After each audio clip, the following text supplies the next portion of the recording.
the safety of the people, I think the American government has the right to do whatever.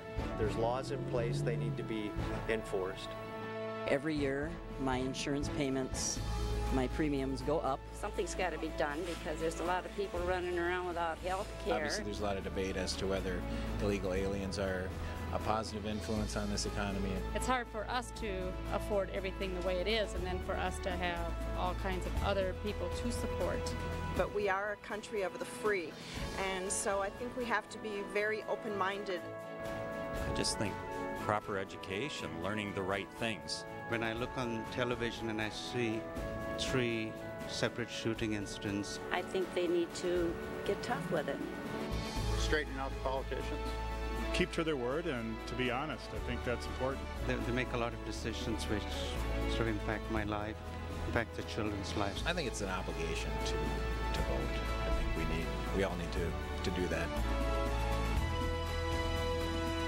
Welcome everyone, I'm Tom Overlay. KSMQ in partnership with KTTC TV is very pleased to present to you Election 2006, a series of conversations designed to aid you in voting in November. Our coverage represents a sampling of key races from throughout this region. It is KSMQ's plan to continue to build upon this important service by providing even more opportunities to get to know and to understand the issues at hand and the people who represent you in Washington, St. Paul, your region, and your hometown. Today we are joined by incumbent Mayor Ardell Brede and his opponent Pat Carr, both who are vying for the Rochester mayoral seat. I'll be asking questions compiled by our internal election team and most importantly questions submitted by you, the voters. By the way, neither of the candidates has been provided with these questions beforehand, so let us move right into the first question. And actually this is going to be more of a 30-second commercial. And Pat, I'm going to start with you. Think commercial here now. What makes you best suited to be Rochester's mayor? And of course, why should people elect you?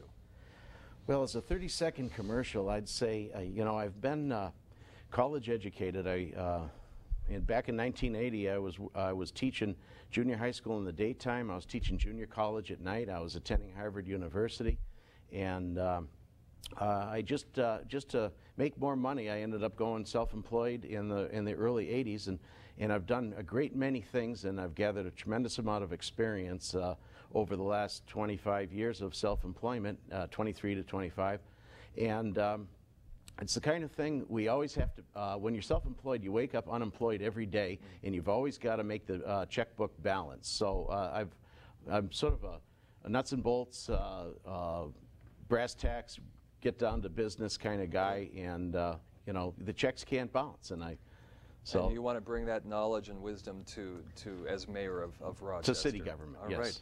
Ardell, why should people re-elect you as mayor? Well, thanks for the question, and thanks to KSMQ and KTTC for hosting this. I think the last 4 years, well, first of all, I'll just say I'm a native of Austin, Minnesota, and have lived in Rochester for 46, 47 years, and I know the area.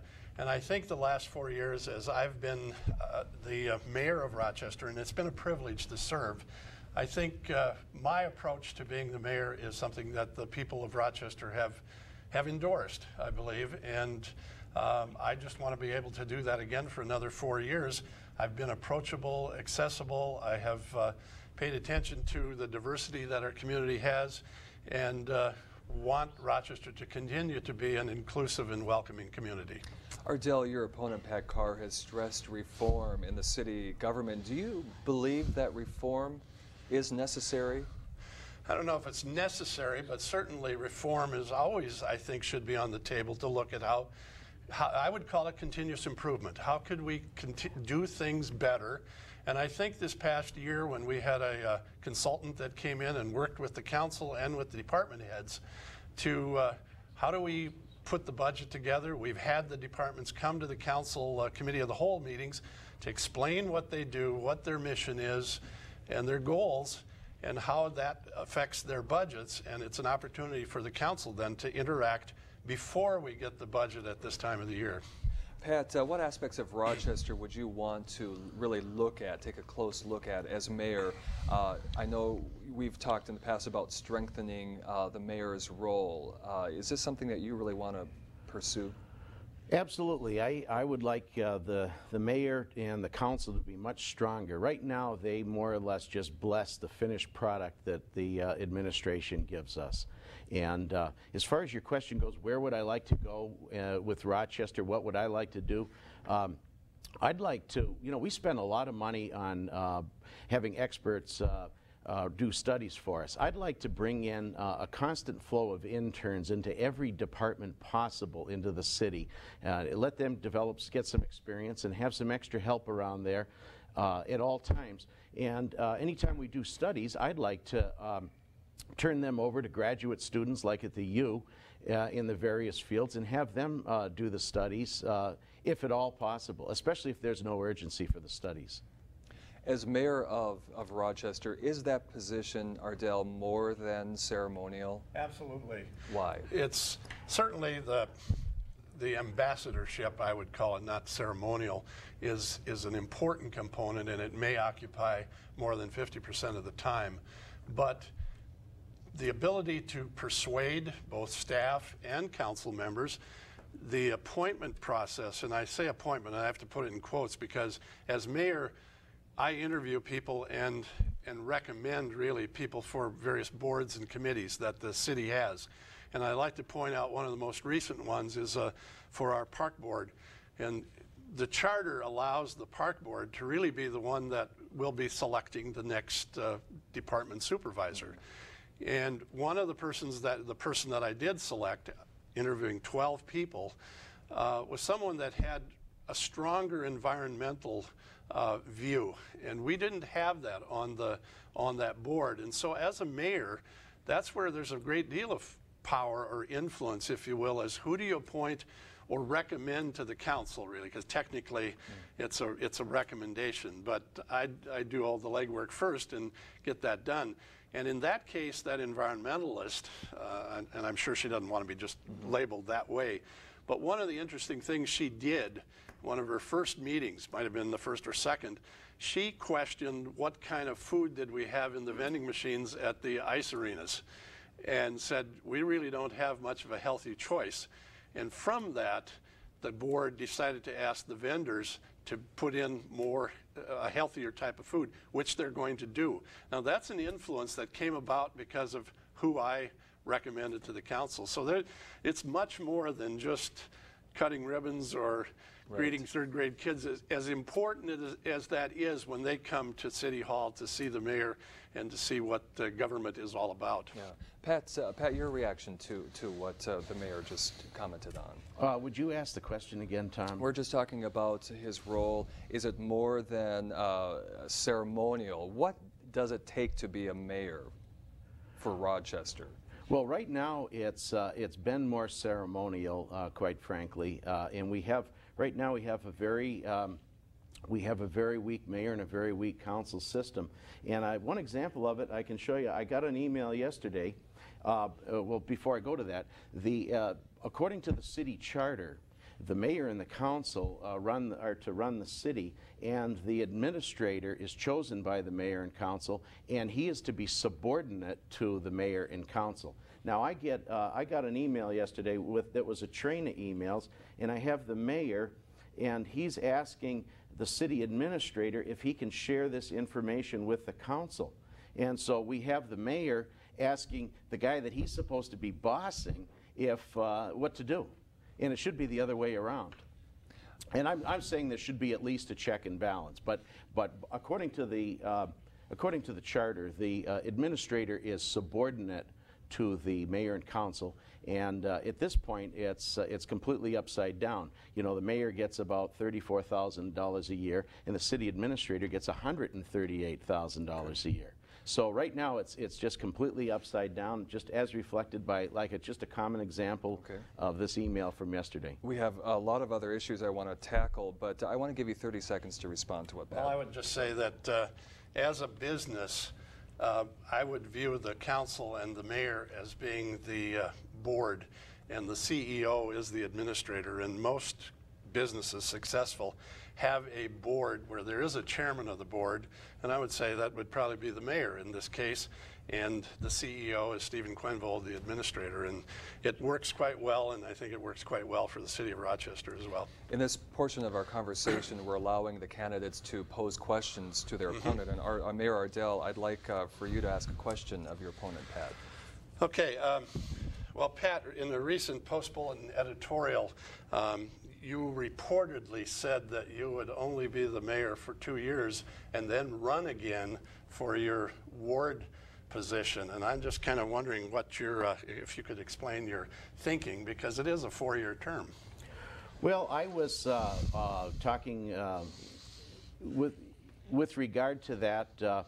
It was a thought. I was quoted as saying I was sort of like the reluctant warrior, that there wasn't anybody that was opposing the mayor of any substance, and I felt that we had hard questions to ask, and it was taken more and it was said more in the context that if I could get the reform that I'd like to see, I could go back and do my job, which would be to represent my ward. But it was not taken out of context in a negative way, but it was narrowed. The context was narrowed, and I said I'd like to. The ultimate metamorphosis is to go back and ultimately have a strong mayor, strong council. But what kind of reform do you want to see? Strong mayor, strong council. Beyond that, within the city. I mean, just as mayor, what kind of reforms do you want to see? Well, specifically, we've had the tax levy exceed the CPI, the inflation rate, by 2 to 3 times the number for probably 5 years or so. I remember when Gene McConnell actually had his stroke and died at the budget hearings, and he was just astounded at the fact that the budget was expanding far greater than the CPI. And there is the factor of growth, but the growth is paid for. It's a wash. Okay. But overall, we've had the general cost of government has far exceeded the CPI for many years. So what I say and what I see is an overall expanding bureaucracy. And I'd like to put the brakes on that. And that's something you want to reform. Yeah. Pat, I want to offer you the same option to ask Ardell a question. Could I defer for a little bit? You're more than welcome to. Yes, yeah, absolutely. I'd like to maybe do it as a follow-up on maybe something he would say further down, if that's okay. Yep, that's fine. I do want to ask you, Pat, and this was, of course, a conversation this summer. A story broke out about self-promoting comments on the Post-Bulletin website. How do you respond to people when they ask you about these? Well, first of all, that was a very negative article, and there was very little self-promotion in that. And I looked at those online comments as a celebration in the First Amendment that anybody was entitled to. And my kids asked me, they said, "Dad, how come you kept doing it after you were warned?" And I said, well, you'd think that the newspaper would be a tremendous defender of the First Amendment and the freedom of speech. And I used the example. I said, take a Catholic priest or any priest that wears the Roman collar, any minister or priest that wears the Roman collar. When they take their Roman collar off and go for a walk and say hello to somebody they meet, they don't have to disclose that they're a Roman Catholic priest. No different than a used car salesman when he goes to church and he turns around and shakes a hand of peace to the person behind him. He doesn't have to disclose that he might attempt to sell you a car at some time in the future. And it was a matter of disclosure. And there are disclosure requirements in some cases, but when you're having political commentary, I feel that any individual should be entitled to make political commentary anonymously. And the fact is that there was very little self-promotion. Now, lastly, I want to follow that up. That story, they called it Comment Gate, went all around the country, and there were some newspapers carried it as a very positive thing. The Arkansas Democrat Gazette, for example, in Little Rock, carried it as a very positive thing, and they I got a letter from a gal down there, and she said she thought that was great because the quote that was in there is, and that was my quote, that I have every right to defend myself when people trash me. And there was a concerted effort to come out with what I call the big lie. In other words, start taking things that I said out of context and blowing them way out of proportion. And so this was a way to kind of set the record straight? Absolutely, okay. Absolutely. There was very little self-promotion. But why didn't you put your name to that so that it was just all on the table, especially as a city council member, just to make everything very clear? It makes it, and that's the same reason people said, well, why don't you run for mayor? And I said, I wouldn't declare right to the end. And the reason being is it makes it everything you do appear to be politically motivated. So, and I don't want my stance to appear politically motivated, and I don't want to be accused of being politically motivated. So, I felt that the anonymous way was to go about it. And okay. I've been commenting ever since and put my name to it. Sure. And I just wanted to bring this out, because it was a conversation piece, and so just to clear the air with that. I don't have any problem with that at all. Sure. Okay. Some newspapers tried to make a politician look bad, and he's promoting himself. Sure. And that was far from it. Others took the quote and went positive with it. And so, Ardell, I want to ask you now. There was attention placed on that trip that you took to Germany that included free lodging and airfare. Some people said that this trip violates the parameters of the official visit. How do you respond to those comments? Well, it's unfortunate that all, I think, took a negative turn. We went and visited one of our partner cities, and it was a wonderful trip.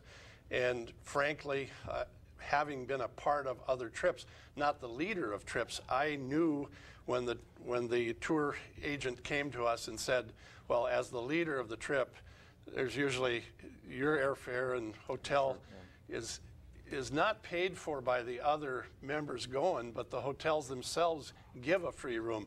I've been with bus trips where I know the bus driver that goes in, when you pull into whatever restaurant it is, they get the free lunch because it could be up to that person as to where do they stop. So it didn't even really cross my mind at that time that there was anything that could be questioned. Certainly in the future, if this came about, it would be up front right away. I know a former mayor who was a travel agent for a while, he said that was done all the time that way, that whoever leads the trip, generally theirs is, and you can't say it's compensated by the tour. I think sometimes people think everybody else had to kick in another $100 to pay for, in my case, mine. But it really was the airline when you've got 35 people going, the airline gives a couple free seats, the hotels give a couple free rooms, and so it's all done at that end. And in the end, this was resolved how? It was resolved then that it was an official trip, and therefore, actually the way it would come about in the future is there probably would have to be a check go to the travel agent give it back. There's a lot of paperwork that goes into all of that, where it was in retrospect, it was simpler just the way it was done. Now let's talk about, let's look to the future of the city of Rochester. What needs to happen to revitalize our downtown, Mayor?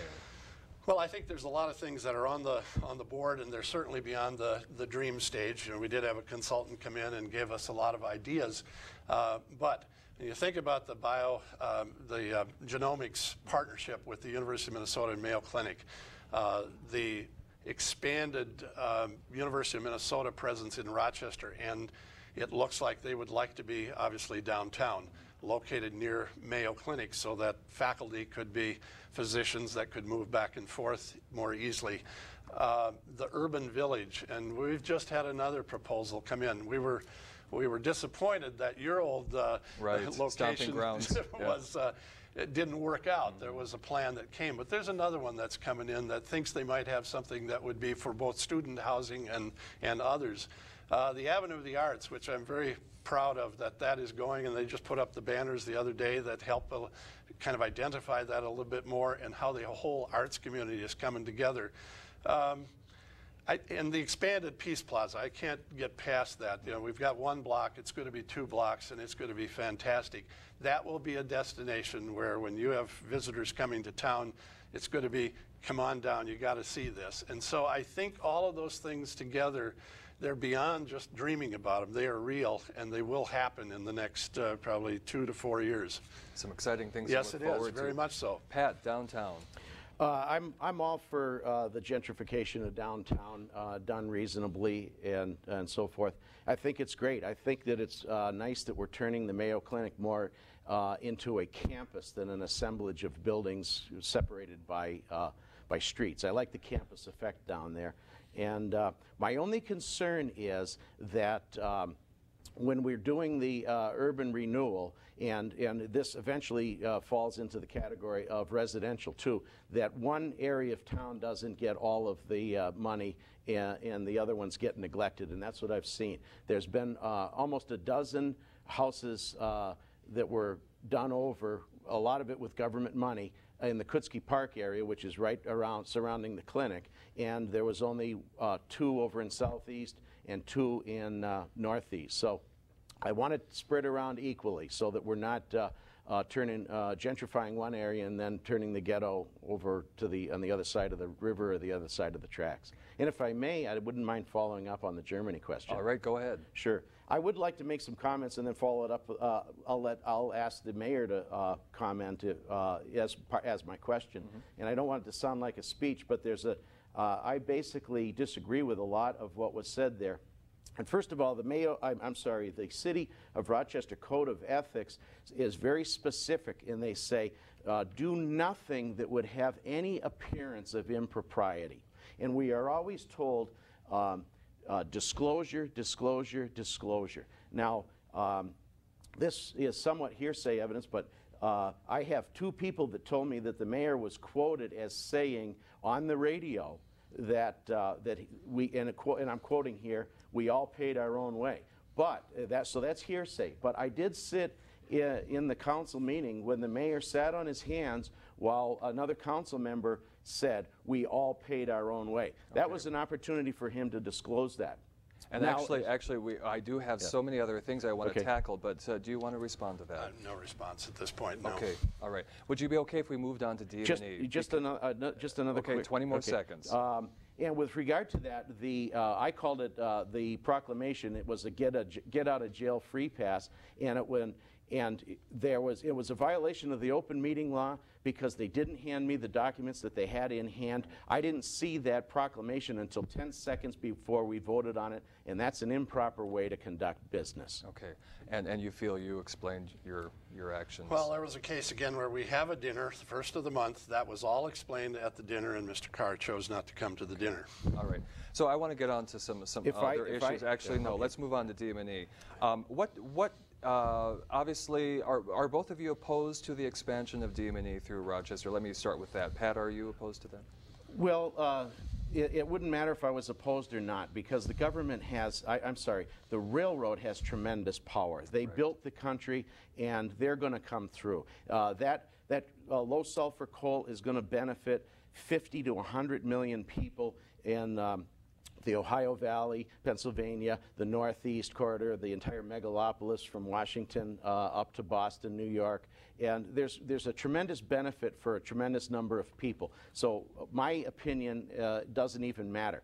And the other thing is that the government has spent huge money in the last 50 years developing the interstate highway systems. So this money that they're now putting into the DM&E upgrade is just payback for letting the railroads basically fall into decay for many years. So, but my point is this: if the DM&E can get $2.3 million, we certainly can get a quarter billion. $1 billion. We can certainly get $250 million for the proper mitigation, which would probably be a tunnel trench setup or some very sophisticated emergency crossings. Ardell, what are your thoughts on DM&E? Well, again, I'm opposed to the plans that are out there, and certainly we'll start with the loan, $2.3 billion, where that kind of got put into a document that hardly anybody knew about except the folks from South Dakota.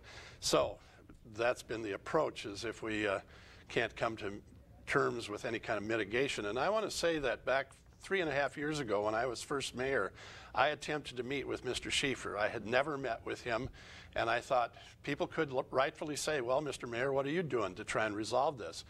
There were people in Rochester that thought that he would sit down with me and at least we could talk. He refused at that time. I was in Denver at a meeting and I said, I'll fly back, I'll drive back, whatever. He chose not to. And to be able to negotiate with him is just not something that has happened. We've had people literally fly out there, Dr. Forbes and others, and then get kind of laughed at after they've gone, or make comments like that they've been goofy and so on. But whatever that mitigation, if the loan goes through, whatever that mitigation is, why it has to protect our city. And I don't know if that means going around a tunnel. Tunnel certainly is a lot more than $250 million. Right. That was estimated. Is the coalition strong enough? Well, yeah, I think it is. Now, whether the political side is going to be stronger or not pay any attention to it, that's yet to be seen. 30 seconds each. Why do you want to be reelected? Well, I think I've done a great job. People continue to tell me that you ought to be mayor again, and I ask for the public's vote on November 7th.